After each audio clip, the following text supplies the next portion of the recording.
I still have so much to prove in Formula One, and I want to achieve so much here. I want to be a champion one day, and that's what I'm going to work every single day I wake up for. And to hear from my boss that I'm the real deal, it's amazing. What can I say? It's great.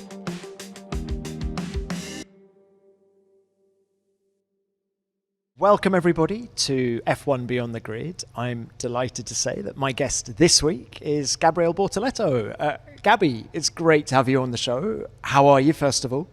I'm doing great. Happy to be here with you. Unfortunately, this year I have not been in the press conference as I was in the previous years, but good to talk to you.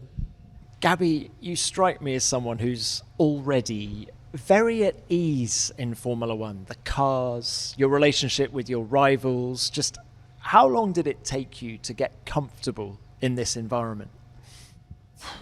I don't know, like 5 races to in the sense like understanding a bit how the race weekend was and the amount of commitments we had and how the sequences of free practices and time with engineers work. So 5 races, and then slowly, after that, I'm still getting used to it. I'm not 100%. What has surprised you about F1? The amount of time we need to talk to the media on Thursday. That's one. To be honest, it's a big thing because we always talk about this, not as a negative, but it's just different. In F2, F3, you basically have a little bit of media, but 1 hour maximum on a Thursday. And then you have the whole day to study and to analyze things with your engineers, prepare the weekend. And in Formula One, basically, the entire Thursday, you are talking to media, doing interviews, sponsor work, and things like this. So you need to calculate very well your timings and save your energies also for the weekend and still have time to prepare the event very well on Thursday with your engineers and everyone. So I would say this is very different because, preparation is key in Formula One. Preparation is key, but what about using the media to your advantage? In what sense? Is that a conscious thought? Do you sit in every interview and think, right, what do I want to say here? How do I want to project myself? Yeah, absolutely. But I mean, not only for myself, but, I don't want to say only things that come in my mind and put it out immediately because there's a lot of people watching, our interviews and things, a lot of kids, a lot of, just a lot of people. So you need to be careful with things you say. Obviously, I'm always going to be transparent and who I am. I'm not going to be fake. I'm not going to be trying to be someone I'm not. That's who I am. And that's how I always, let's say, act in front of cameras or off cameras. But for sure, you need to be careful because sometimes some questions come and you want to give an answer that maybe it's not the time to do so, because it is what it is. And I don't know, just need to think about it. What about the cars? You say it took 5 races, but these ground effect cars that we've had since 2022 are an acquired taste. I think we can say that because some great drivers like Lewis Hamilton will hold their hands up and say, it's difficult to get a lap time and to get consistency out of them. How are you finding them to drive? Well, it's definitely a very tough car. I need to be honest. This F1 generation of cars, they are complicated. They are cars that very sensitive, to wind, to track conditions and things. So, yeah. I mean, I've luckily, I've been able to adapt this year, quickly to the cars and to how I feel with it and how much I'm pushing on them. But, as you said, some great drivers have been struggling a bit, even if I think Lewis is not doing a bad job, but everyone expects things so highly from him because he's a 7-time world champion. But if you see in Zandvoort, for example, he was super close to his teammate in qualifying. He was less than half a tenth from it. And Charles is a very fast driver. And, we know what he's capable of doing in qualifyings. Where do you find the time in these cars? Is it all on corner entry? Or is it just maintaining that minimum speed like you do in Formula 3, for example? No, well, there is no secret or there is no specific entry. Sometimes you push the entry like crazy and you pray that it's gonna be fine on exit because there's a short straight ahead of you, and it doesn't compensate on having a mega exit because you lose too much on entry. So it's a bit of a different thing. But with these cars, with this generation of cars, I would say just probably you know, keeping it clean in the sense of not being too erratic. I don't know if this is the right word, but with the car and not making crazy moves. You need to be a clean driver. You need to drive with a lot of precision. It doesn't. You cannot make so many corrections in the middle of the corner, or you cannot afford to arrive in these corrections because these cars are so aggressive that as soon as you have a snap, you are basically out, or you crash or you are in the gravel. So, yeah. Lando Norris said on this show in the past that in Formula One, the driving's the easy bit. It's everything else that's hard. Maybe he's referring to the media, the pressure, the expectation. Do you agree with him?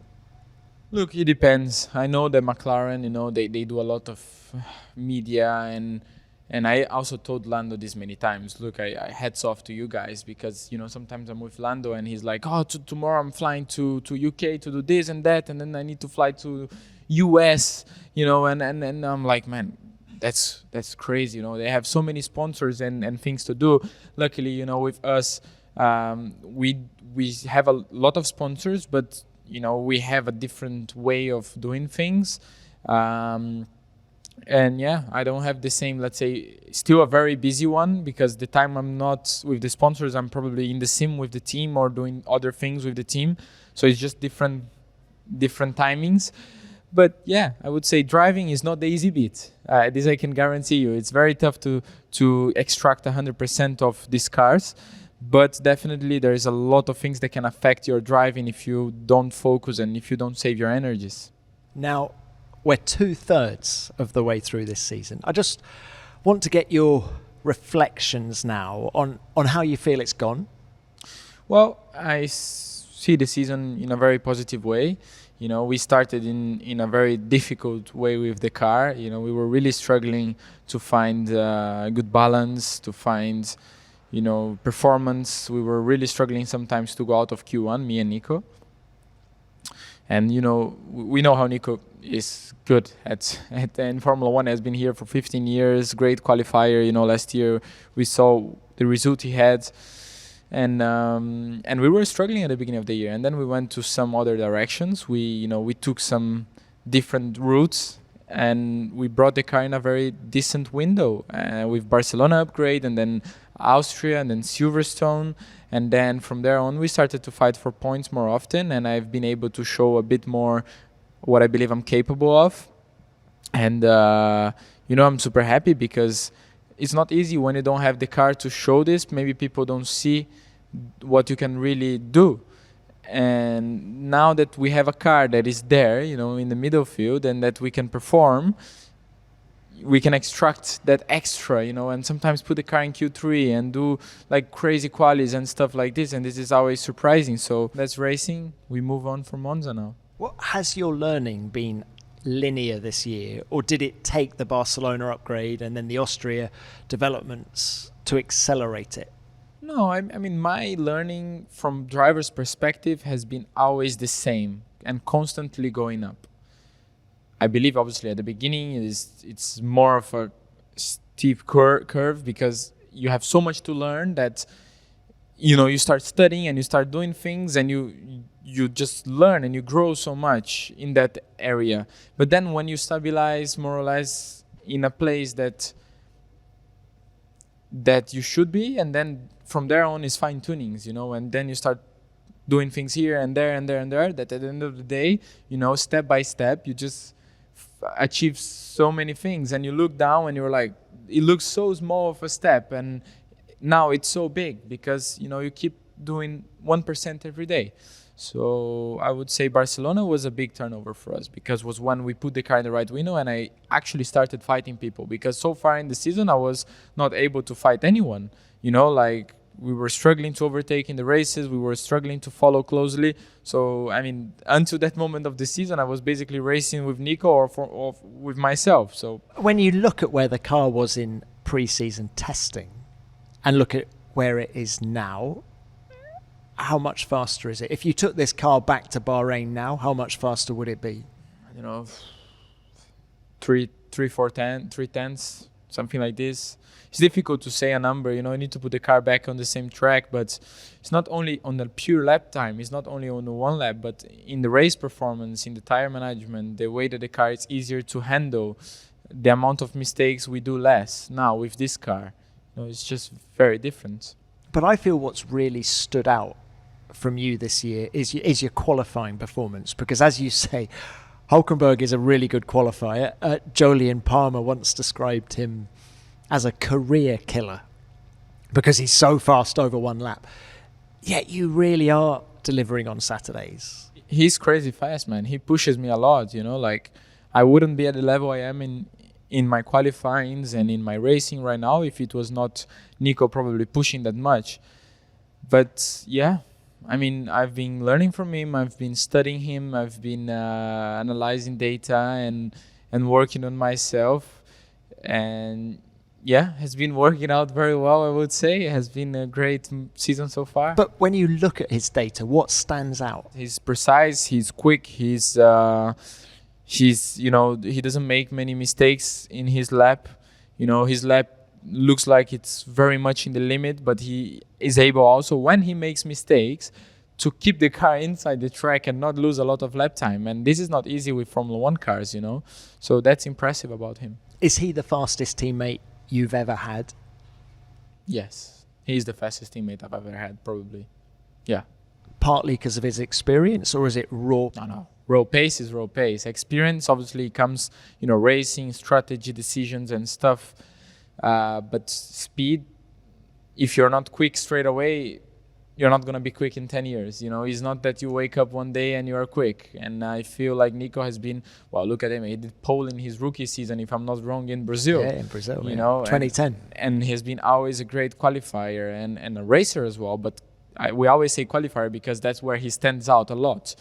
And this doesn't take out the qualities that he has in the racing side as well. That is quite a lot of them. And but yeah, I don't know. I mean, it's just nice to be able to be, you know, fighting and to be in the level I am right now, and to be fighting with a guy that is so quick like this. And it makes me happy. And coming to the race weekends, I'm excited because I know it's gonna be a tough fight, and it's between me and him. And you know, I need to deliver everything I have. And for all that competition, it seems that you get on very well. I think back to his Silverstone podium. You looked genuinely happy for him. Nico, it's Gabi. Man, you don't know how happy I'm for you. You are a legend. Honestly, absolutely insane what you did today. Thank you, buddy. Thank you very much. Appreciate that from you. I wait you in the podium. Yeah. I mean, there's no reason why not to, you know. He has been in Formula 1 for 15 years. He has, you know, he struggled to get a career podium first time this year. And I'm all about fairness in my life. I need to be honest with you. And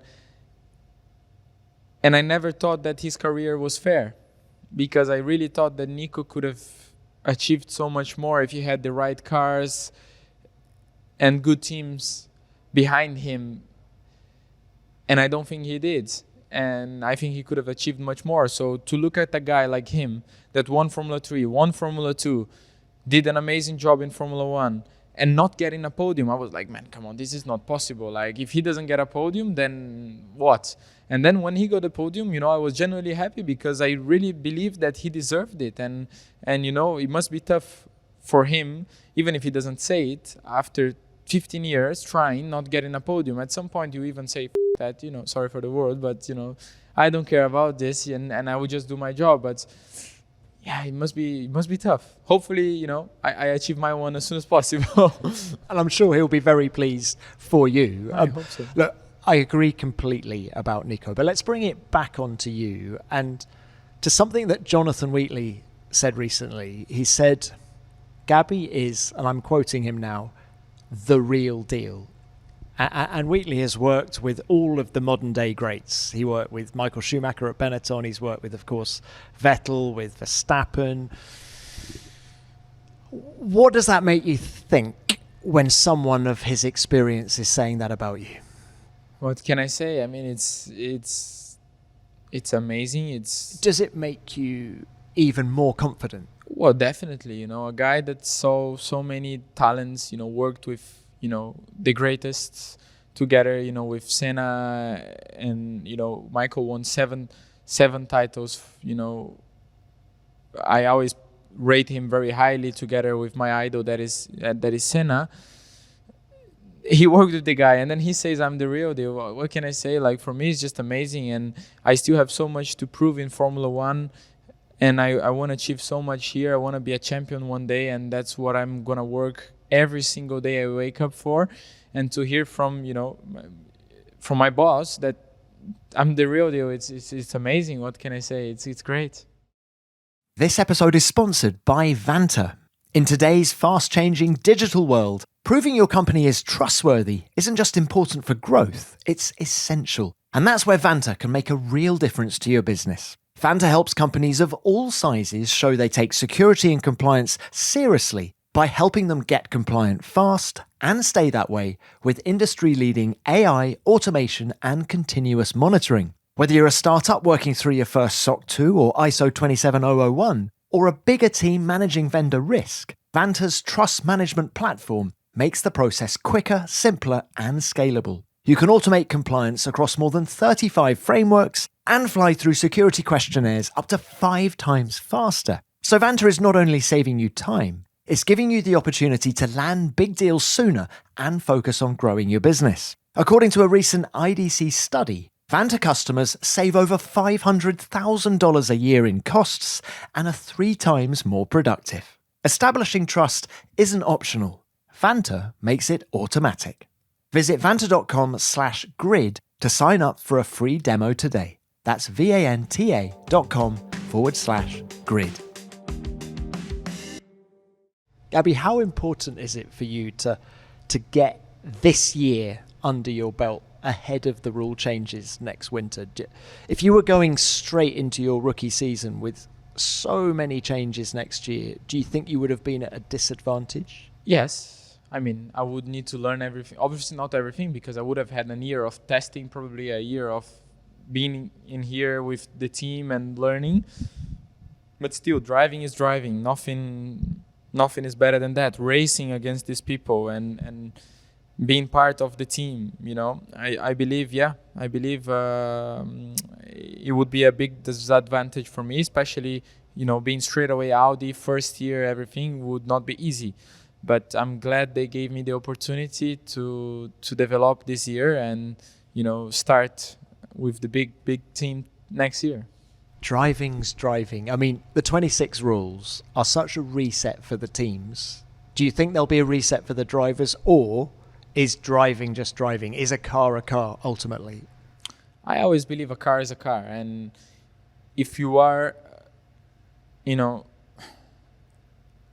how can I put this in the right words? But if you're quick, you're quick. If you're quick, you're quick. Yeah, obviously there's cars you feel better or not, but when you are quick, and you need to adapt, and especially when you are so young like I am, I don't have any options, You need to drive any car you get in your hands and extract 100% of it. Okay, right. Your record in single-seaters would echo that. F3 champion, F2 champion in consecutive years.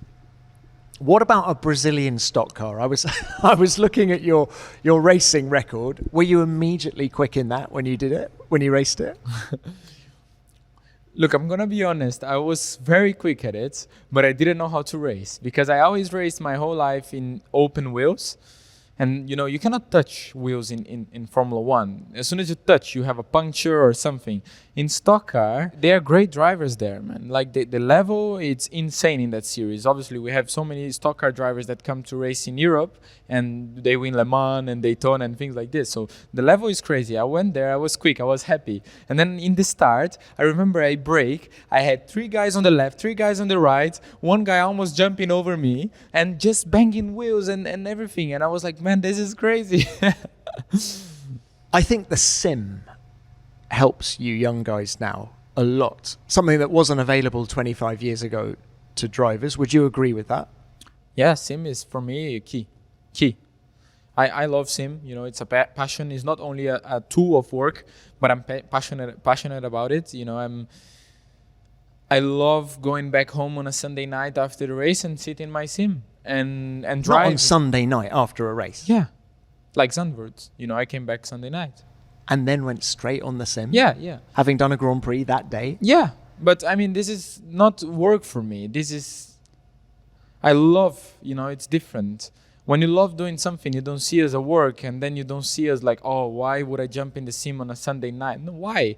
Like, I thought you might have done enough driving for one day. no, but I mean, it's never enough. The amount of laps I do in a day when I'm practicing is not even close. A Grand Prix is not even close to what I do in a day of sim. The Grand Prix is 70 laps. I do, 150, 200 laps when I'm practicing. So, I don't know, it's just different. You know, I love doing it. I think it's very good for my... to keep it up with the speed and to, you know, the same movement. And I like to... every time I finish, that's why I jump on a Sunday night, because it's when you have everything fresh in your mind. So you set up the throttle and the brake exactly how you had a couple of hours ago, the steering weight and everything. So you can set it in the perfect way, you know? So on Sunday night of Zandvoort, did you drive Zandvoort again in the sim? Correlate, yes. But it's not the only track. I've done this year already many times. Did you learn anything in particular on Sunday night? No, I mean, I've obviously, you know, you finish the weekend with a knowledge much better than what you started. Then yes, in the sense I came back home with things I didn't know before the weekend when I started in the sim, knowing much better. But I didn't learn something in the sim on Sunday night, but I made my sim better. I made the pedal better, I made the steering weight better, I made the car more realistic, because you can make the setup of the car similar to what I had in the weekend. So for the next track, that is Monza, when I went on Monday to practice again, I had a car that, let's say, is much more realistic than what I would have the weekend before, you know? I find this fascinating, and I'm reminded of a conversation I had with Gerhard Berger about Ayrton Senna, in that Gerhard said to me that Max Verstappen is a better racing driver than Senna ever was. And I thought that was a very strong statement coming from him, given that they were teammates at McLaren. They were very good I friends. said, why? And he said, because of the sim. If you drive the sim the whole time, you get better. Practice starts. All the things that you've just described, and none of that was available to Ayrton. If he'd had a sim, even Ayrton Senna could have been a better racing driver. Absolutely. But back in the time, even data was very limited. Sim, you didn't have the live onboards and things. So the Formula One world evolved a lot in the last 30 years. And it's natural that a new generation will get more data, more information to improve comparing to, let's say, the older drivers. This doesn't make them worse or better than us. You know, what I get fascinated about Senna, and I always say it, is that Senna, for me, was ahead of his generation. So it's like if he was today ahead of the sim generation, in the sense like he would be in a step ahead in 10 years. In 10 years, people would be doing things that he was doing already 10 years before.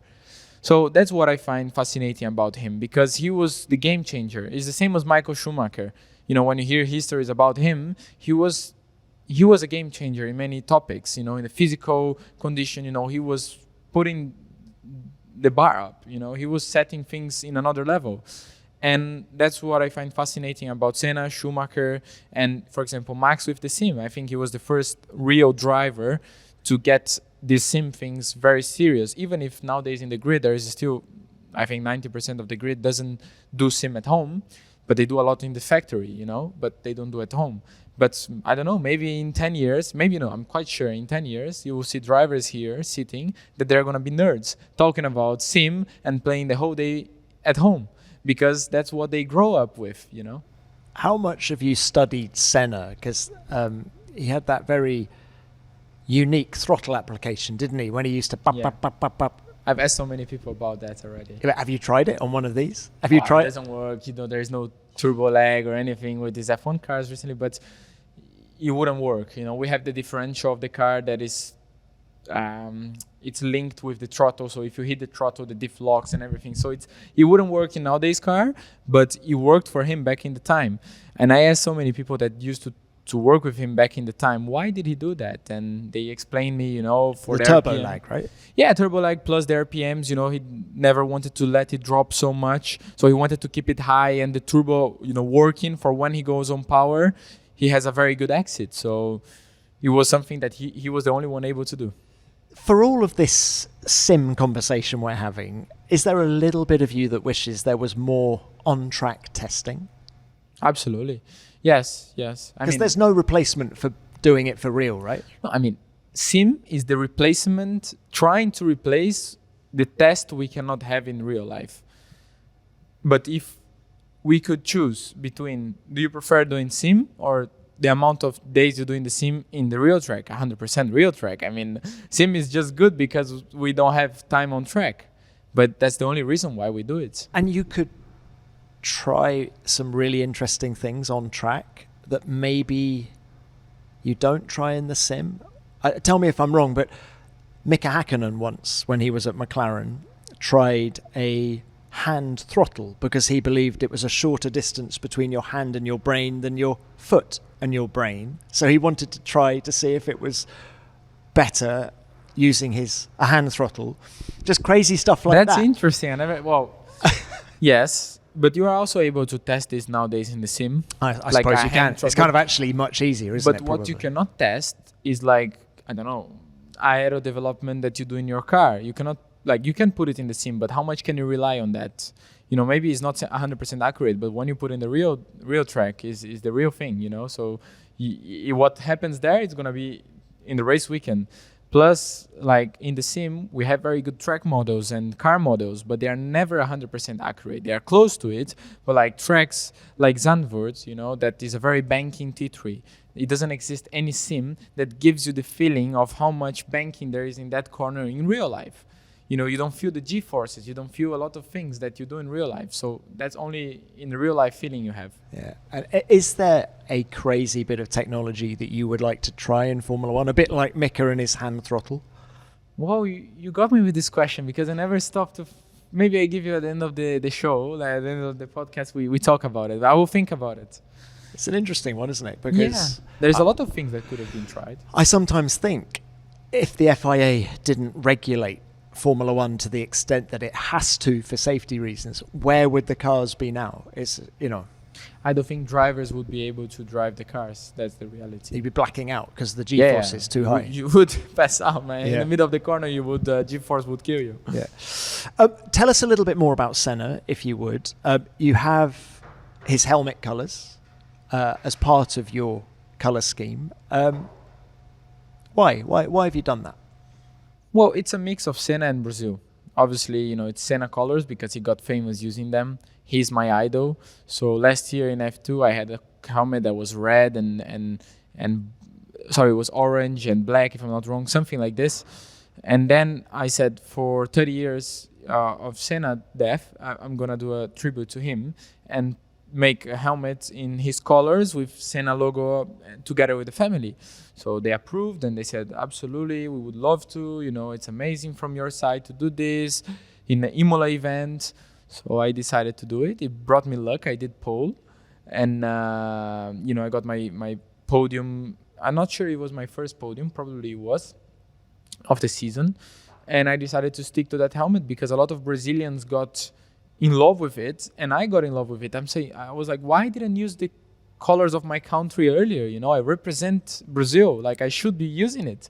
So I decided to use it, and this year I stick to it as a, let's say, Brazilian flag colors plus obviously Senna. That was the reason why I did it, and yeah, I'm so happy that I'm able to use it like this. And the family and Viviani, as you say, they were very supportive of you using the colors.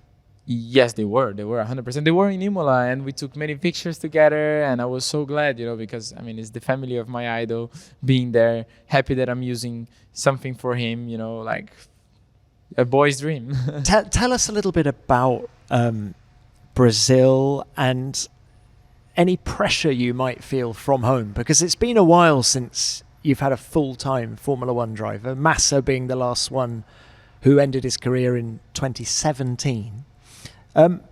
Is there pressure? Do you feel it? There is pressure, obviously, like any other country. You know, obviously Brazil probably a bit more than England, because England has had many drivers for many years, champions and everything. For us, I believe Brazilians are so emotional. They are so in love with the sport, and they want Brazil to be in a high, that any athletes in Formula One, in tennis or whatever, they start following you, and they are like, okay, you need to be the next one. And they put this pressure on you. And I take it as a positive, because it's a lot of support I get from Brazil. But also, you know, when you have a tough race, sometimes there is people that, you know, go after you, and they're like criticizing you. But, you know, at the end of the day, it's part of the job. It's going to be always like this. We have love, and we love people that doesn't give you love, and it's normal. But I said this already before, and that's what I love about Brazil, because we are emotional. We are people that we are honest. We are normally not fake. You know, whatever we feel, we put it out, and that's it. And I know that many of these people that maybe criticize, they are not really criticizing. They are just feeling the pain that they want you to do well, and they're like trying to a lot of times I see people like they come and they try to give me advices, but they don't understand about motorsport. But I see in a different way. I try to understand what they're saying, because there is always something you can take about it, you know. So yeah, I always felt Brazil. that with Rubens. I always felt Rubens, you could have construed it as criticism from back home, but actually it was just people passionately wanting him to deliver the championship. Absolutely, yeah. But it has been always like this. This is Brazil. And because we don't have many opportunities of being in a grid like Formula One, you know, 8 years that we didn't have a Brazilian driver. Now that we do, they want me to win. They want me to, and as soon as possible. But obviously it takes time. It's not going to happen, you know, like this. We have to develop and grow as a team, and we are doing that right now. But yeah, it's going to take a bit of time, but so hopefully it will come soon. You went back to Brazil during the summer break.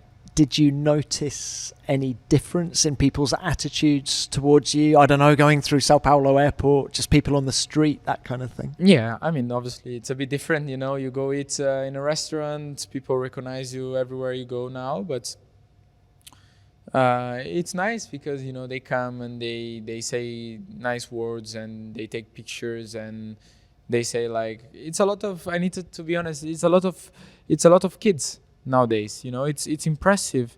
You know, I live in a close building, let's say a close neighborhood, you know. There is many houses inside that's with security and everything.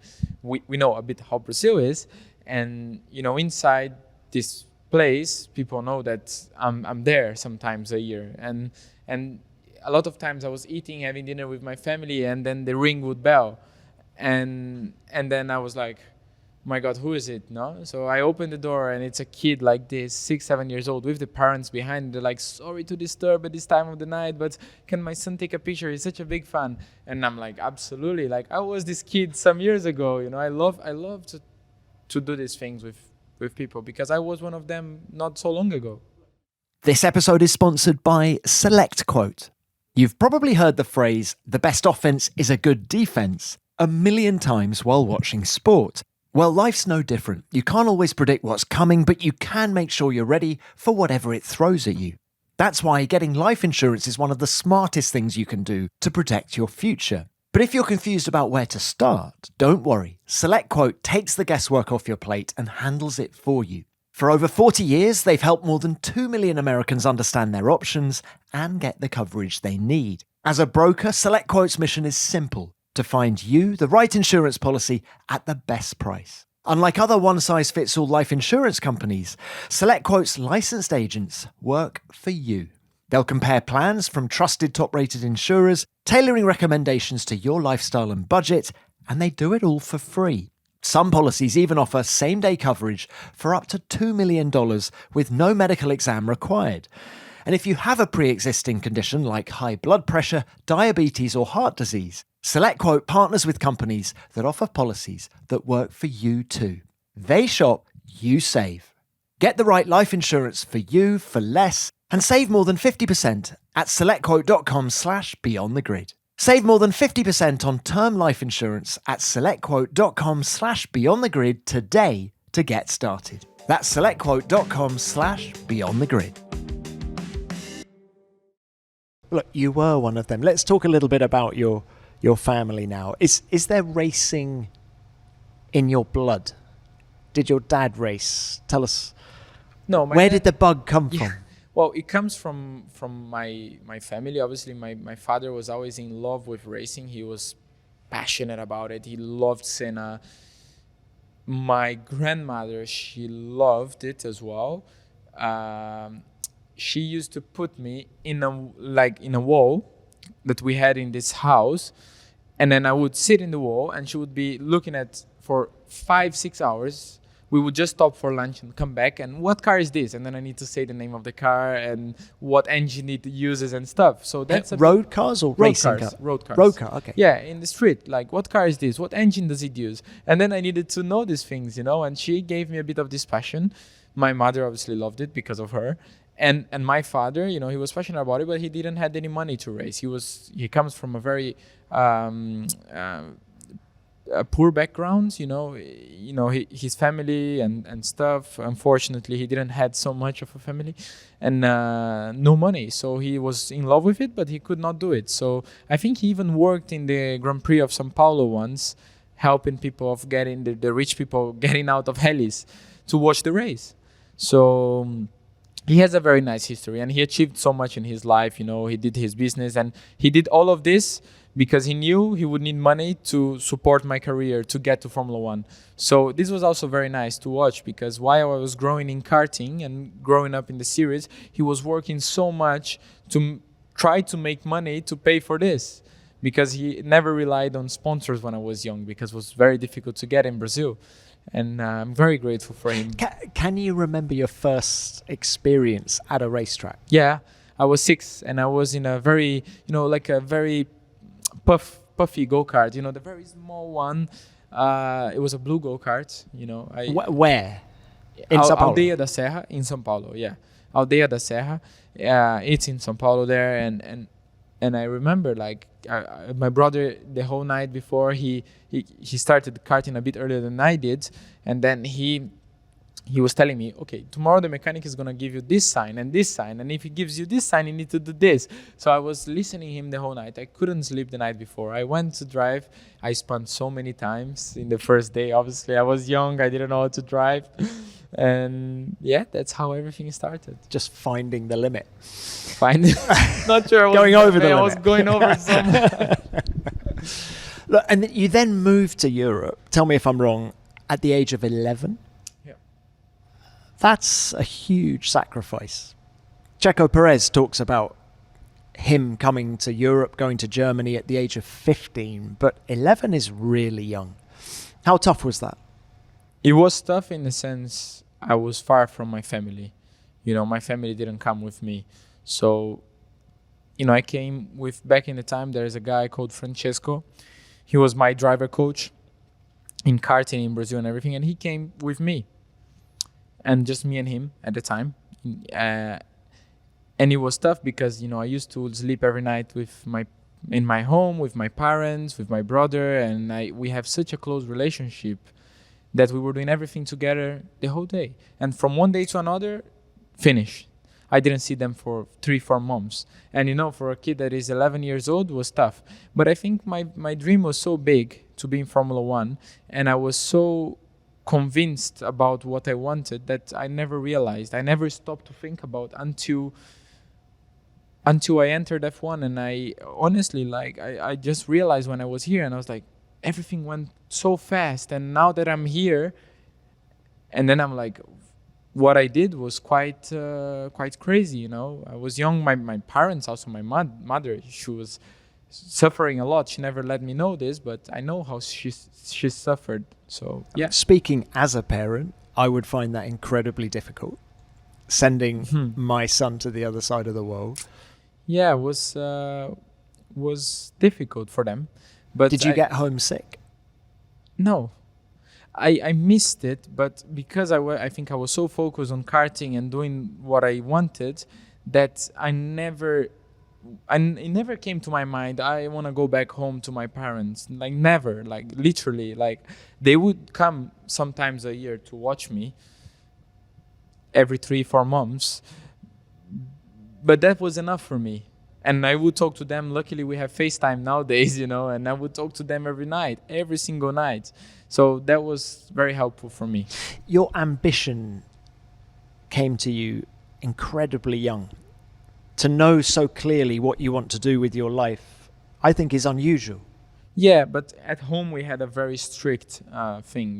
We knew, I didn't have an idea of how money works, but I had a very clear idea that the reason why my father was working so much and not being so much with the family at some points of my young age, it was because I was racing and my brother was racing. So for me, I connected the things. I made it like, okay, I'm racing, my brother is racing. That's why he's not home. So it's a bit of our fault that he's not here because he's working for us to race. So I connected like this when I was young.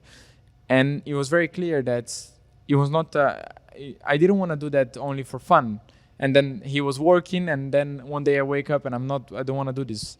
So it became a very important thing in my life. It became like a goal, like I need to be a Formula One driver. This is the minimum I can achieve to compensate everything he did for us. Gabi, what about education? Did you go to school? Well, that's a question you shouldn't ask a racing driver. or was it University of Life for you? No, it was a bit of University of Life, but I went to school. I did, school until I was 11 in Brazil, and then I did online school distance, when I was in Europe. But to be honest, I mean, online school, before the COVID and stuff was not that good. So I can't say I studied much. I did study. I finished school. I did online everything I needed to do because there is some schools that do this type of things to help athletes. But it's not the same thing as going to school every day. But my life, I was traveling so much. I learned so many different languages. How many languages can you speak? 4. Fluently? No, 3 fluently. And I understand, for example, everything in Spanish. But I struggle to speak because of Italian, because they're quite close. But if you give me an interview in Spanish, I understand. But I cannot answer in Spanish. I will struggle. The 3 fluent ones Italian, Portuguese, English, and then Spanish, I understand everything. But what about we talk about University of Life. I was joshing a bit. But who was there when you were 11, 12, 13 to give you advice? Not about where to brake, but just about what is the right thing to do? With your parents on the other side of the world. Well, it was this guy called Francesco. It was Francesco, is it? Yeah, okay. Francesco. And, after 1 or 2 years we were there, his wife went to live there with us. And then, we lived there for some time in Desenzano, Lonato, where the racing kart is, the track. And they were like my parents, a bit like my second parents, let's say, teaching me things and in the way that they believed was right. But that luckily, they followed a very similar approach of my parents in the sense of they are very honest people that they are passionate about things in life. And Francesco, also his son races in stock car. So he had like the same thing with a son. So he was quite similar in that sense to my father. So it was good. And you seem to have a very open relationship with your rivals, with other drivers. Is that something that's gone back to those days as well, sort of friendships? No, look, I don't, maybe I have respect, like I have real respect for everyone because no one showed differently. If someone here doesn't give me the respect, I will do exactly the same back and whatever it's needed to be done, literally. But as soon as people keep the respect up and everything, I'm happy to be nice. But I don't have many friends in the grid. Like Oli, it's because we live very closely to each other and we know already each other for quite a while. And Max, because he has been helping me for many years. And Fernando, and that's it. But there were those three. those three. The rest I don't. I respect. I talk a bit, but not really much. Like it's just hello and some chats like this. But yeah. Well, can we talk about those three then? Tell us more about Ollie Behrman, and is he almost like a brother? Do you guys get up to no good together and have fun away from the race? Well, we had a lot of fun in last year, this year as well. I think we are. Yeah, we trained together in Monaco. I believe Ollie. We became very close at the end of last year because I think we were going through a very similar moment. He was going to F1, I was going to F1, two rookies. Then we were pushing like crazy to catch up and do the best. So we were training a lot together. We were in Monaco with our girlfriends, so sometimes we were going out for dinner and stuff with couple of stuff and yeah, it became something like this. But when we are on track, we race each other very hard, like some crazy defensive moves from his side, my side. It's very close fight between us, and can laugh about it afterwards.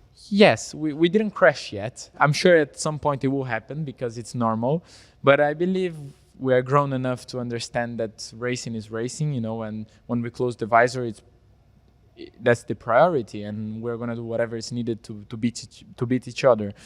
But always with respect. Like he's not gonna be a guy that is gonna push me out for no reason, or I'm not gonna do the same to him, unless it's needed because he did something like this. But we have this respect that I find very nice. With Max, I believe it's a bit different because he has been helping me since F3. In what way? We do a lot of sim together. I'm ambassador of his sim racing team since 23. That is Team Redline. And I practice a lot with the guys. They're the best sim drivers in the world. That they are not real drivers, but they are sim drivers. That they are very impressive. Like these kids, they are impressive. They have very good techniques and they are very smart people. And for example, one of them is called Chris Luhan. And Max brought him to real racing now, and he's racing in GT3s. And the guy's doing amazing. Like he's doing an amazing job. I always talk about him with Max because he's winning races. He won 24-hour Spa in his first year. So you see like how talented they are. So he's got a good teacher as well. A little bit, quite good. And let's say we practice together since F3, F2, and then now in F1. I love the vibe between you and Max. Whenever we get the two of you together in a press conference, we cannot. It's quite note to self: don't put them together next time. But you do clearly get on. I always think with Max, what you see is what you get. Yeah, straightforward, no fake. Like he's zero fake. Like whatever he is in front of the cameras, he's outside of the cameras. Maybe people don't see sometimes the good side of him because he's so straightforward that people sometimes put him a bit of like as a villain. And it's not exactly like this. He has a very, good heart and helping people and, helping me. But yeah, he's the guy that he shows. He helps you. Do you think if you became a genuine rival on track, championship rival, do you think that would change? Yes, absolutely. I mean, he wouldn't give me the tools, the tips he gives, probably because we are fighting. But this is normal, it's our profession, and that's what we do. And I still believe we would be, respectful to each other, friends. But I don't think we would be practicing as much as we do together anymore because I wouldn't want him to see some things and he wouldn't want me to see other things. You say you've been an ambassador of his sim racing team since 23, but you've known him since a long time before that, right? Yeah, like I know him for quite a while, but let's say we started this friendship in 23, but I know him since 17 in karting when I took our first picture together when I was like here and him and was the first time I met him. That came up the other day, didn't it, actually? And he remembered that photo being taken, I remember. Yeah, exactly. It was in Adria and it was amazing. What about Fernando? He's your manager. So describe your relationship with him. Is he your boss, your manager, your rival, your friend? I think I would say manager and friend, boss not because, like we do things together, we decide things together, and my boss is Mattia and Jonathan and the guys from Audi, but it's like, it's different things. But with Fernando, he has so much experience, so much knowledge about this world, and he helps me on a lot of things in my career and outside my career as well.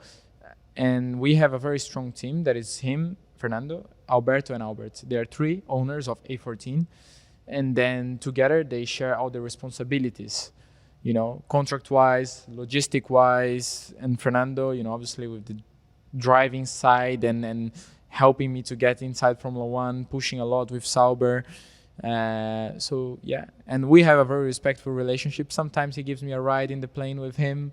I give him some rides back home in Monaco when we land. So Now, unlike Max, who you don't really see on the track at the minute because he's at the front, you're in the middle, you do race Fernando quite a lot now, don't you? yeah, I do. Yeah, it's funny. Is it funny or It's funny, but it's hard. You know, he's quite crazy. do you learn a few tricks off him? Yes, he does a lot of them. I try to learn. I just not sure why exactly he does them sometimes. Do you quiz him about that? Yeah, but sometimes he's not very open with it. No, I need to like he is very open with a lot of things.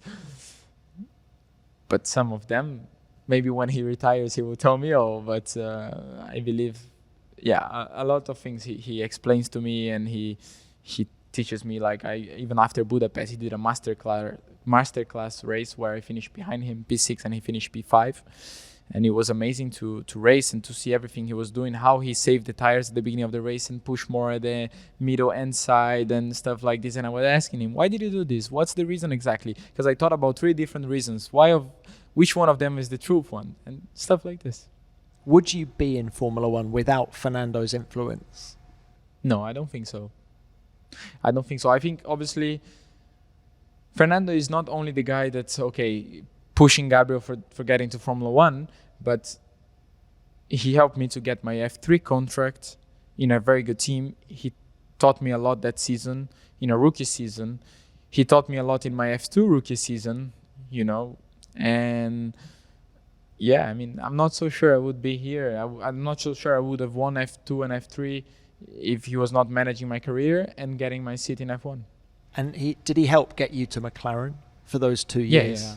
I mean, McLaren showed the off. It was not us going to McLaren. It was McLaren coming to make an offer to us. But then it was him talking to Zach many times and negotiating and talking and pushing for some things.